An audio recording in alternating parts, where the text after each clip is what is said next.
कोटा, राजस्थान की रेगिस्तानी धरती, जो अपनी ऐतिहासिक महाकाव्यता और पुरानी देवी देवताओं के लिए प्रसिद्ध है, वहां एक भूतिया हवेली का राज है। हवेली का नाम था भूषणगढ़ का भूतिया महल। हवेली का इतिहास गहरा था और कहा जाता था कि इसमें पूर्व के राजा महाराजा का रहस्यमय जीवन हुआ करता था। इसकी दीवारों में सुनसानपन और अजीबोगरीब किस्से बनाते थे। गांव वाले कहते थे कि रात को वहां अजीब सी आवाजें सुनाई देती थीं और कुछ बार तो भूतों की छाया भी दिखाई दी थी। एक दिन गांव का एक उत्साही युवक अर्जुन ने अपने दोस्तों के साथ मनोबल बढ़ाते हुए निर्णय लिया कि वह हवेली में रात बिताएंगे। उनके दोस्त भी उत्साहित थे, लेकिन उनका मनोबल अर्जुन के सामर्थ्य और साहस को देखकर और भी बढ़ा। रात का समय आया और चांदनी की किरणों ने हवेली को सुंदरता से आलंबित किया।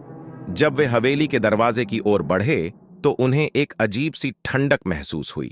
हवेली की दीवारें चुपचाप सुनसान खड़ी थीं, जैसे वह इतिहास की राज की गूंथ बता रही हों। उन्होंने एक पुराने कुर्सी पर बैठकर हवेली के अंदर की खोज करने का निर्णय लिया। जब वे अंदरूनी गुमनाम कमरों में पहुंचे तो उन्हें वहां एक रहस्यमय ऑरा महसूस हुई। उनकी बातचीत को बाधित करने वाली अजीब सी आवाजें उन्हें डराने लगीं, लेकिन उन्होंने खुद को बहादुर बनाए रखा। एक छोटे से कमरे में वे एक पुराने समय की तस्वीरें और अजीब से लिखे हुए लेखों से मिले।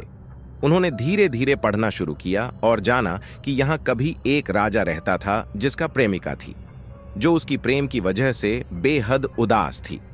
जब वह आगे बढ़े तो उन्हें एक अंधेरे कमरे में एक सुंदर सी स्त्री की छवि नजर आई, जो वीरान महल में अकेली बैठी थी। उसके पास एक पुराना साज बसा हुआ था और उसकी आंखों में वही उदासी दिखाई दी जो उसके लेखों में थी। अर्जुन को यहाँ एक भूतिया प्रेम कहानी का आभास हुआ। वह यह समझ गया कि यह आवाजें और भूतिया माहौल उस राजा की प्रेम कहानी की रूपरेखा हैं, जिसका प्रेमी उसी महल में छुपा हुआ था, अपनी प्रेमिका के लिए हमेशा रो रहा था। अर्जुन और उसके दोस्त ने रात भर उस भूतिया हवेली में बिताई, लेकिन वह रात उनके लिए एक सांस्कृतिक अनुभव बन गई। उन्होंने एक अजीब से सुंदर अनुभव किया और महसूस किया कि प्रेम और उदासी का सामंजस्य एक भूतिया हवेली को और भी रहस्यमय बना देता है।